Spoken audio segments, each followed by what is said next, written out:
என்னுடைய மெசேஜை நானே பிரிண்ட் அவுட் எடுத்து கொடுத்துட்டேன். நான் இதை வச்சுக்கோங்க. ஏன்னா அவங்களால அந்த குறிப்பெடுக்கிறது ரொம்ப கஷ்டமா இருக்குன்னு சொன்னாங்க. நான் ஒரு 2-3 வாரம் அப்படி பண்ணேன். இப்போ எனக்கும் டைம் இல்லாத அதை விட்டுட்டேன்.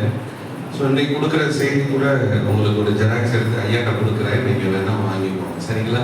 கர்த்தருடைய வார்த்தை அது நிச்சயமாக நம்முடைய வாழ்க்கைக்குள்ள பெரிய மாற்றத்தெல்லாம் கொண்டு வரும்.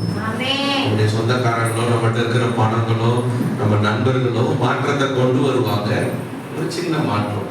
ஆனா தேவனுடைய வார்த்தை என்பது நம்முடைய வாழ்க்கையவே மாற்றும். நானும் ஆண்டவரை நல்ல உறுதியா பிடிக்கிறதுக்கு முன்னாடி என்னுடைய வாழ்க்கை வேற மாதிரி இருந்துச்சு. ஆனா ஆண்டவருக்காக உண்மையா என்னைக்கு வந்தேனோ, ஆண்டவருக்காக ஊழியத்தை என்னைக்கு உண்மையா செய்ய வந்தேனோ, அன்னைக்கு ஒரு பெரிய மாற்றம் என்னுடைய ஊழியத்துல வந்தது. ஆமென். அல்லேலூயா. ஆகவே தேவனுடைய வார்த்தையை நீங்க எந்த அளவுக்கு வாஞ்சையோடு கேட்கிறீங்களோ, தேவனுடைய வார்த்தை எந்த அளவுக்கு கருத்தோட கேட்கிறீங்களோ, அந்த அளவுக்கு அந்த வார்த்தை உங்களுக்கு பிரயோஜனம் உள்ளதாய் மாறும்.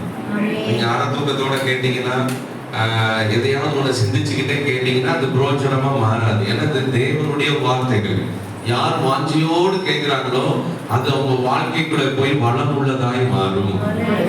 ரொம்ப பிரயாசத்தோடு இந்த கூட்டத்தை ஆயத்தம் செய்திருக்கிறார்கள். இந்த குழுவினருக்காக நான் நன்றி செலுத்துகிறேன். அதே போல நம்முடைய சாமியுடைய குடும்பத்திற்காக நன்றி செலுத்துகிறேன். இந்த பகுதியிலே இப்படிப்பட்ட ஒரு நல்ல ஊழியர்களும் நல்ல மனிதர்களும் இருக்கிறதை குறித்து நம்மளால சந்தோஷப்படணும். ஏன்னா கர்த்தர் நமக்கு கொடுத்த வெளியேற பெற்ற முத்துக்கள். இன்னைக்கு நம்ம வீட்டுக்காகவே நம்ம கவலைப்பட்டு வாழ்ந்து கொண்டிருக்கிறோம். நம்முடைய பகுதிக்காகவும் நம்ம என்ன செய்யணும்?